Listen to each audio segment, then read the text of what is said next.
ஓம் சாந்தி. அவ்யக்த முரளி 19/12/1985.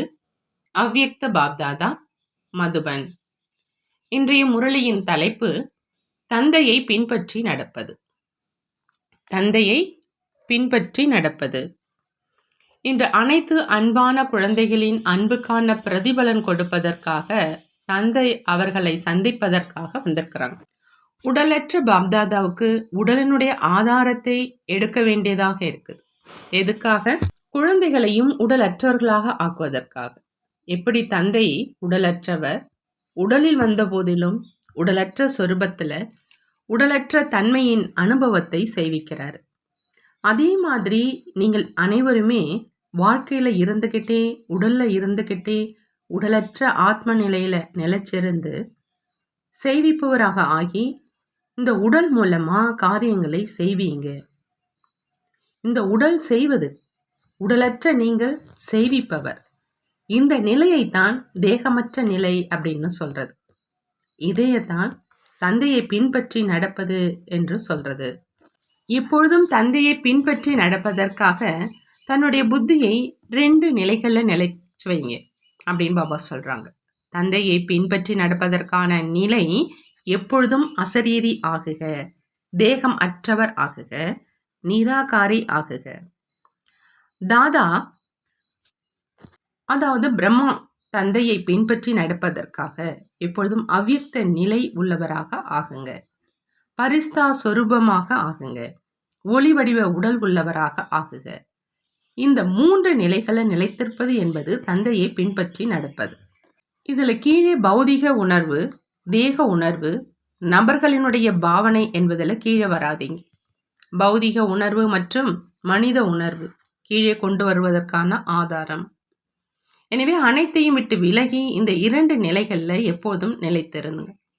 3வதாக பிராமண ஜென்மம் கிடைத்த உடனேயே பாப்தாதாவிடம் இருந்து கீழே இறங்கும் நிலையில எண்ணத்தினாலா அல்லது கனவினால் கூட வராதீங்க.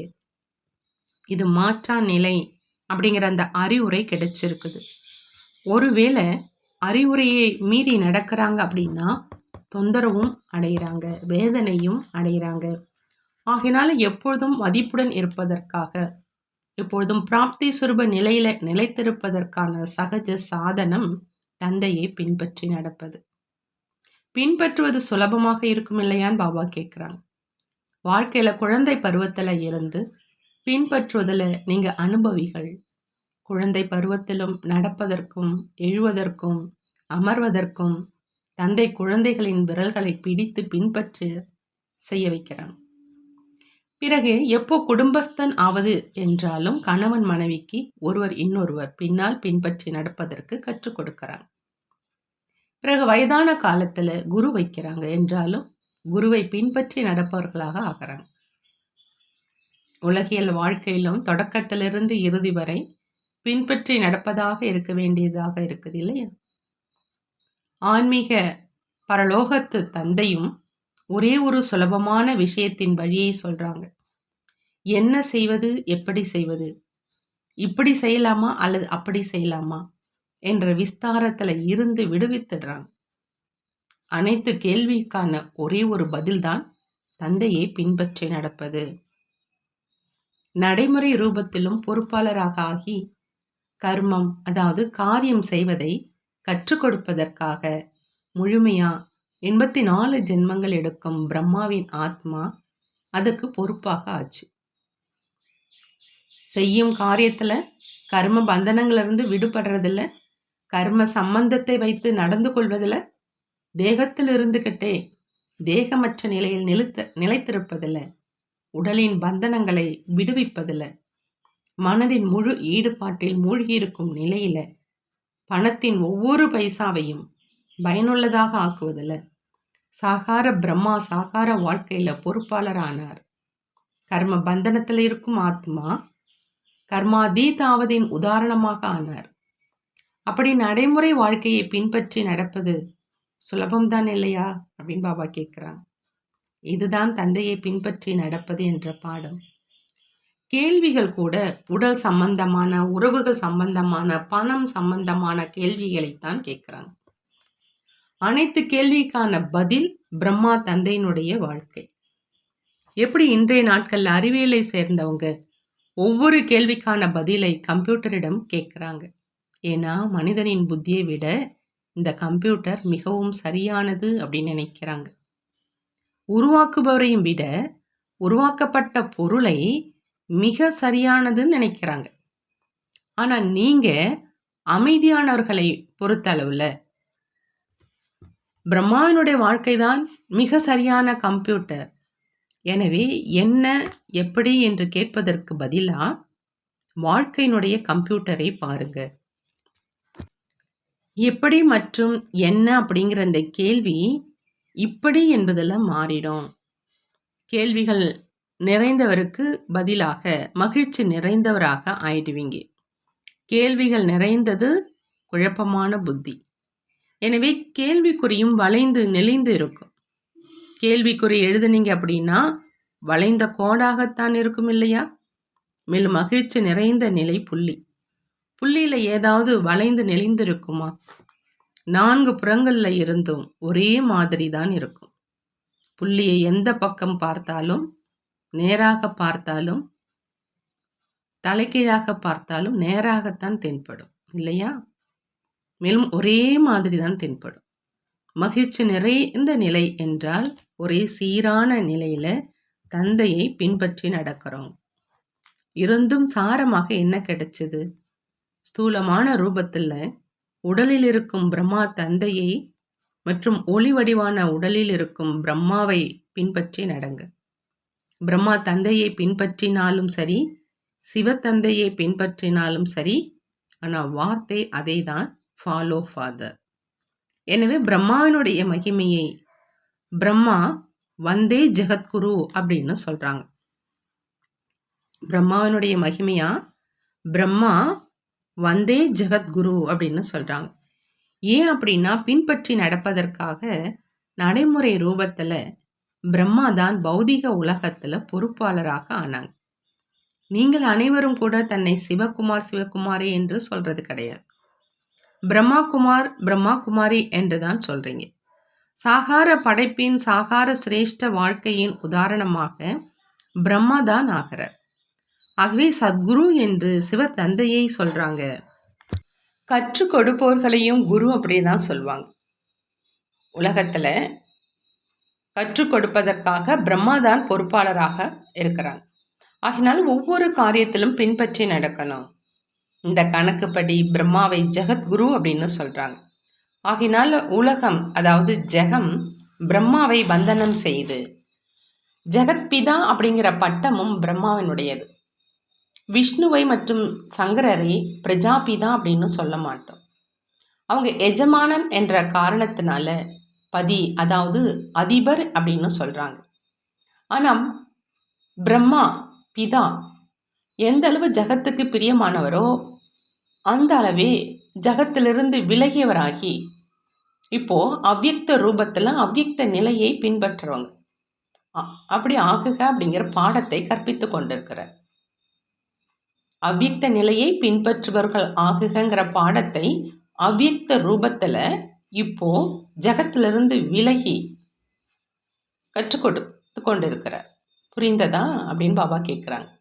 எந்த ஒரு ஆத்மாவுக்கும் இப்படி இந்த அளவு விலகி இருக்கும் தன்மை இருப்பதில்லை. இந்த பிரம்மாவினுடைய விலகி இருக்கும் தன்மையின் கதையை பின்பு சொல்வோம் அப்படின்னு பாபா சொல்றாங்க. இன்றோ உடலையும் கவனிக்க வேண்டியதாக இருக்குது. அதாவது வந்திருக்கக்கூடிய அந்த உடலையும் கவனிக்க வேண்டியதாக இருக்குது. எப்போ கடனாக எடுக்கிறோம் என்றாலும் எஜமானனாகவோ அவர்தான் இருக்கிறார். ஆகினால உடலை, ஸ்தானத்தை சக்திக்கு ஏற்றபடி காரியத்துல பயன்படுத்த வேண்டியதாக இருக்குது. இருந்தும் பாப்தாதா இருவர்களுடைய சக்திசாலியான பாகம் ரதத்தை இயக்குவதற்கு பொறுப்பாக ஆகியிருக்குது. இதுவும் நாடகத்துல விசேஷ வரதானத்துல ஆதாரமாக இருக்குது. சில குழந்தைகளுக்கு இதே உடல் ஏன் ரதமாக ஆவதற்கு பொறுப்பாக ஆனதுங்கிற கேள்வியும் எழுது. மற்றவங்களுக்கு என்ன, இவருக்கு, அதாவது குல்சார் தாதிக்கும் கேள்வி எழுதான். ஆனால் எப்படி பிரம்மாவும் தன்னுடைய ஜென்மங்களை பற்றி தெரிந்திருக்கலதான் இல்லையா? இவரும் தன்னுடைய வரதானத்தை மறந்துட்டார். விசேஷமா சாகார பிரம்மாவின் தொடக்க காலத்துல, சாட்சாத்காரத்தின் பாகத்தின் காலத்துல இந்த குழந்தைக்கு வரதானம் கிடைச்சிருக்கு. பிரம்மா தந்தையுடன் சேர்ந்து தொடக்க காலத்துல ஏகாந்தத்தினுடைய தபஸ்வி ஸ்தானத்தில் இந்த ஆத்மாவின் விசேஷ சாட்சாத்காரத்தின் பாகத்தை பார்த்து பிரம்மா தந்தை இந்த குழந்தையின் சரள சுபாவம், வெகுளியான வாழ்க்கையின் விசேஷத்தை பார்த்து எப்படி இந்த பாகத்தில் தொடக்கத்தில் பிரம்மா தந்தையின் துணையாகவும் ஆனார், மேலும் கூடவே இருந்தார். அதே மாதிரி இன்னும் வரும் நாட்களில் தந்தையின் துணையாக ஆகும், சமமாக ஆகும் காரியத்தையும் கவனித்துக் கொள்வார்னு பாபா சொல்றார். பிரம்மா தந்தைக்கு சமமா சேவையில தனது பங்கை செய்வார். அப்படி அதுவே வரதானத்தின் அதிர்ஷ்டத்தின் ரேகையாக ஆயிடுச்சு. மேலும் பிரம்மா தந்தைக்கு சமமா ரதம் ஆகும் பங்கை செய்வதும் நாடகத்துல அடங்கி இருக்குது. இருந்தும் இந்த பங்கை செய்வதற்காக பாப்தாதா குழந்தைக்கு வாழ்த்துக்களை வழங்குறாங்க. இவ்வளவு காலம் இந்த அளவு சக்தியை அனுசரித்து நடந்து கொள்வது, இந்த அனுசரித்து போகும் விசேஷத்தின் லிஃப்ட் காரணமா அதிகப்படியான கிஃப்டும் கிடைச்சிருக்குதுன்னு பாபா சொல்றாங்க. இருந்தும் பாப்தாதாவுக்கு உடலின் அனைத்தையும் பார்க்க வேண்டியதாக இருக்குது. வாத்தியம் பழையது மற்றும் இயக்குபவர் சக்திசாலியானவர். இருந்தும் சரிங்க சரிங்க ஐயா என்ற பாகத்து காரணமாக நன்றாக நடந்து கொண்டிருக்குது. ஆனால் பாப்தாதாவும் விதி மற்றும் யுக்தி பூர்வமாக காரியத்தை நடத்து கொண்டிருக்கிறாங்க. சந்திப்போம் என்ற உறுதிமொழியோ இருக்குது. ஆனால் சந்திக்கும் விதி காலத்துக்கு ஏற்றபடி மாறிக்கொண்டே இருக்கும். இப்பொழுதோ 18வது வருடத்தில் அனைத்தையும் சொல்வோம். 17வதை முடிக்கத்தான் வேண்டும். நல்லது. அனைத்து தந்தையை பின்பற்றி நடக்கும் சகஜ முயற்சி செய்யும் குழந்தைகளுக்கு, எப்பொழுதும் மகிழ்ச்சி நிறைந்திருக்கும் விசேஷ ஆத்மாக்களுக்கு, எப்பொழுதும் செய்விப்பவராகி உடல் மூலம் காரியத்தை செய்விக்கும் மாஸ்டர் படைப்பவர் குழந்தைகளுக்கு, பாப்தாதாவின் அன்புக்கு தன் வாழ்க்கை மூலமாக நன்றி கடன் செலுத்தும் குழந்தைகளுக்கு அன்பு நிரம்பிய அன்பு நினைவுகள் மற்றும் நமஸ்காரம் செய்கிறாங்க. நாமும் நம்மளுடைய பாப்தாதாவுக்கு அன்பு நிரம்பிய அன்பு நினைவுகள் மற்றும் நமஸ்காரம் செய்வோம். டீச்சர் சகோதரிகளோடு அவ்யக்த பாப்தாதா சந்திக்கிறாங்க. பாப்தாதா சொல்றாங்க, டீச்சர்கள் எப்பொழுதும் சுயநிலை மூலம் அவர்களும் முன்னேறி செல்றவங்க, மேலும் மற்றவர்களையும் முன்னேற செய்விப்பாங்க. முன்னேற வேண்டும், மேலும் முன்னேற்ற வேண்டும். இதுதான் டீச்சர்களின் விசேஷ லட்சியம் மற்றும் லட்சணமும். எப்பொழுதும் தந்தைக்கு சமமாக மாஸ்டர் சர்வசக்திவான் ஆத்மாவாகி முன்னேறி சென்று கொண்டே மேலும் முன்னேற வைத்து கொண்டே இருங்க. நீங்கள் தியாகம் மூலம் பாக்கியத்தை பிராப்தி செய்யும் சிரேஷ்ட ஆத்மாக்கள். எப்பொழுதும் தியாகம்தான் பாக்கியம், சிரேஷ்ட பாக்கியம், சிரேஷ்ட காரியம், அதாவது கர்மம், மேலும் சிரேஷ்ட பலன். எப்பொழுதும் இந்த பிரத்யட்ச பலன் மூலம் தன்னையும் மேலும் மற்றவர்களையும் பார்க்க வைத்து கொண்டே இருங்க. தன்னை ஒவ்வொரு காரியத்திலும் கருவி என்று புரிந்து கொள்வதுதான் சிரேஷ்டமாக ஆவதற்கான சகஜ சாதனம். சேவாதாரி ஆவது என்ற இதுவும் சங்கமயுகத்தில் விசேஷமான பாக்கியத்தினுடைய அடையாளம்.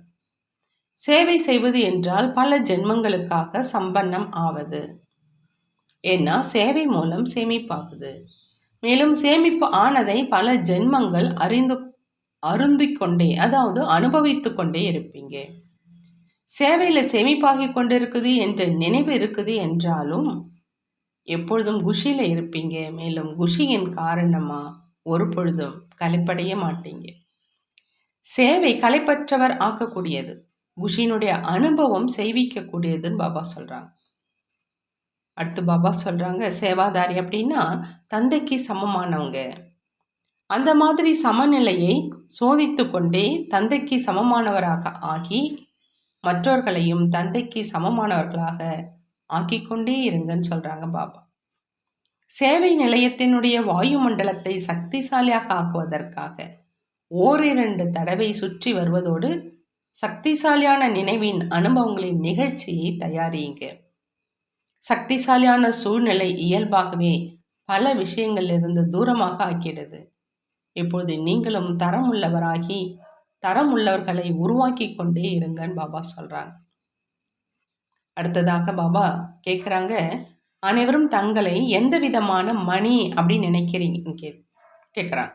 திருப்தி மணி. இன்றைய காலத்தில் விசேஷமாக திருப்தியினுடைய தேவை இருக்குது. பூஜையும் அதிகமாக எந்த தேவிக்கு நடக்குது?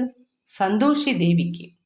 மேலும் சந்தோஷியை திருப்திப்படுத்துவதும் சகஜமாக இருக்கும். சந்தோஷி விரைவில் திருப்தி ஆயிடுவாங்க. சந்தோஷிக்கு ஏன் பூஜை நடக்குது?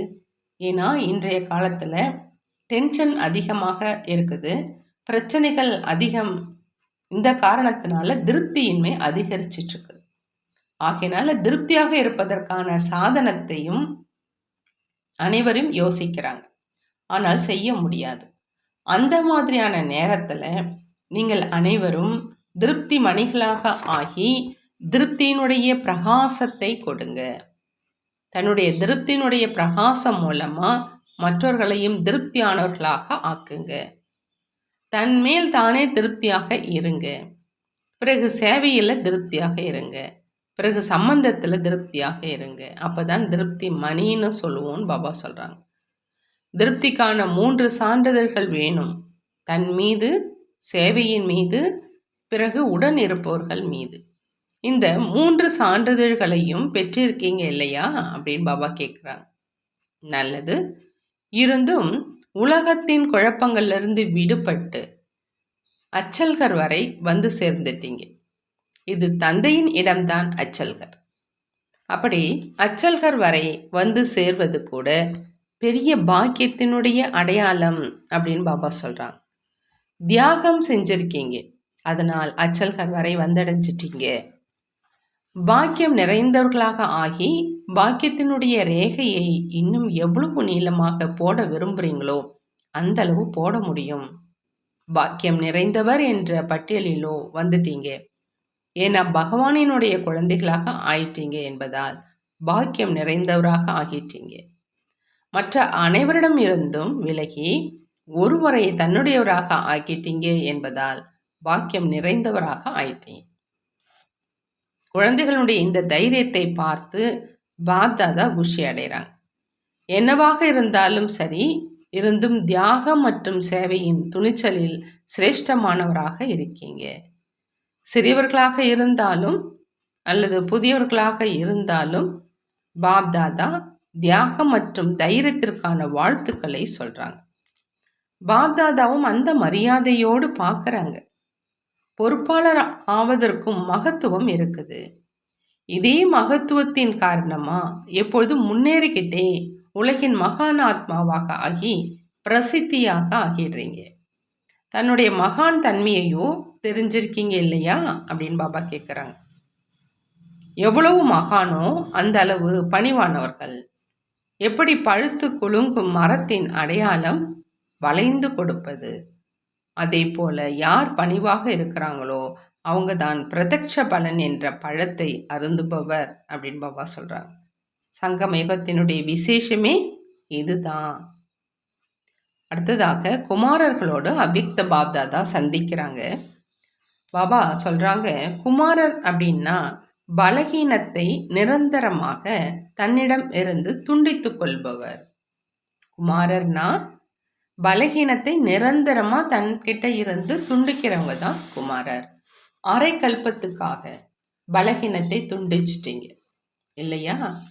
அல்லது இப்பொழுது இன்னும் துண்டிக்கவில்லையான்னு கேட்குறாங்க பாபா. யார் எப்பொழுதுமே சக்திசாலியான ஆத்மாக்களோ அவங்க எதிரில் பலகீனம் வர முடியாது. எப்பொழுதும் சக்திசாலியாக இருப்பது என்றால் பலகீனத்தை முடித்து விடுவது. அந்த மாதிரியான சக்திசாலியான ஆத்மாக்கள் தந்தைக்கும் பிரியமானவர்கள், பரிவாரத்துக்கும் பிரியமானவர்கள். குமார் என்றால் தன்னுடைய ஒவ்வொரு காரியம் மூலம் அநேகரின் சிரேஷ்ட காரியத்தின் ரேகையை போடுறவங்க. தான் செய்யும் காரியம் மற்றவர்களின் காரியத்தின் ரேகையை உருவாக்குவதற்கு பொறுப்பாக ஆகிடணும். நீங்கள் அந்த மாதிரியான சேவாதாரிகள்.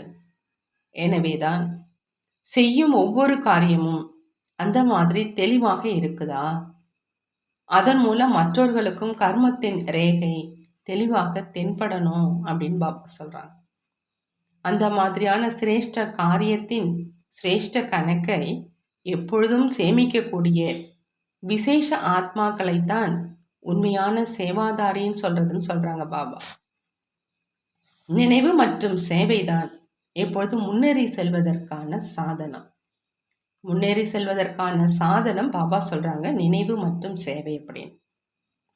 நினைவு சக்திசாலியாக ஆக்குது, சேவை பொக்கிஷங்கள் மூலமாக சம்பன்னம் ஆக்குது. பாபா சொல்றாங்க நினைவு சக்திசாலியாக ஆக்குது, சேவை பொக்கிஷங்கள் மூலமா சம்பன்னமாக ஆக்குது. சேவை மற்றும் நினைவு மூலம் முன்னேறி சென்று கொண்டே இருங்க, மேலும் முன்னேற்றி கொண்டே இருங்கன்னு பாபா சொல்றாங்க. நினைவு மற்றும் சேவை மூலமா முன்னேற்றி கொண்டே இருங்கன்னு பாபா சொல்றாங்க. நல்லது. பாபா வரதானம் கொடுக்கறாங்க. பிரம்மா தந்தைக்கு சமமாக சிரேஷ்டத்திலும் சிரேஷ்ட ஓவியத்தை உருவாக்கக்கூடிய பரோபகாரி ஆகுக. பாபா பரோபகாரி ஆகுகிற வரதானம் கொடுக்கறாங்க. அதுக்காக பாபா சொல்றாங்க பிரம்மா தந்தைக்கு சமமா சிரேஷ்டத்திலும் சிரேஷ்ட ஓவியத்தை உருவாக்கக்கூடியவங்க தான் பரோபகாரியாக ஆகலாம் அப்படின்னு. சிரேஷ்ட நினைவு மற்றும் சிரேஷ்ட காரியம் மூலமா அதிர்ஷ்டத்தினுடைய ஓவியத்தை அனைத்து குழந்தைகளும் உருவாக்கியிருக்கீங்க. இப்போ இறுதியில சம்பூர்ண நிலையின் மற்றும் பிரம்மா தந்தைக்கு சமமா சிரேஷ்டத்திலும் சிரேஷ்டமானவராக ஆவதற்காக இறுதி வரைதல் மட்டும் பாக்கி இருக்குது. இதற்காக பரோபகாரியாக ஆகுங்க. அதாவது சுயநலத்திலிருந்து எப்பொழுதும் விடுபட்டிருங்கள். ஒவ்வொரு சூழ்நிலையிலும் ஒவ்வொரு காரியத்திலும் ஒவ்வொரு சகயோகி குழுவில் எந்த அளவு சுயநலமற்ற நிலை இருக்குமோ அந்த அளவுதான் பரோபகாரியாக ஆக முடியும்னு பாபா சொல்றாங்க. பரோபகாரி எப்பொழுதும் தன்னை நிரம்பியவராக அனுபவம் செய்வாங்க. எப்பொழுதும் பிராப்தி சொரூபத்தின் நிலையில நிலைத்திருப்பாங்க. தனக்காக இதையும் ஏற்றுக்கொள்ள மாட்டாங்கன்னு பாபா சொல்றாங்க. பாபா ஸ்லோகன்ல சொல்றாங்க அனைத்தையும் தியாகம் செய்தவர், அதாவது சர்வம்ச தியாகி ஆகிறதுனால தான் சரளத்தன்மை மற்றும் சகித்து கொள்ளும் தன்மையின் குணம் வரும். சரளத்தன்மை மற்றும் சகித்து கொள்ளும் தன்மை என்னுடைய குணம் வரணும் அப்படின்னா பாபா சொல்றாங்க அனைத்தையும் தியாகம் செய்தவராக ஆகணும், அதாவது சர்வம்ச தியாகியாக ஆகணும். நல்லது. ஓம் சாந்தி. நன்றி பாபா, நன்றி.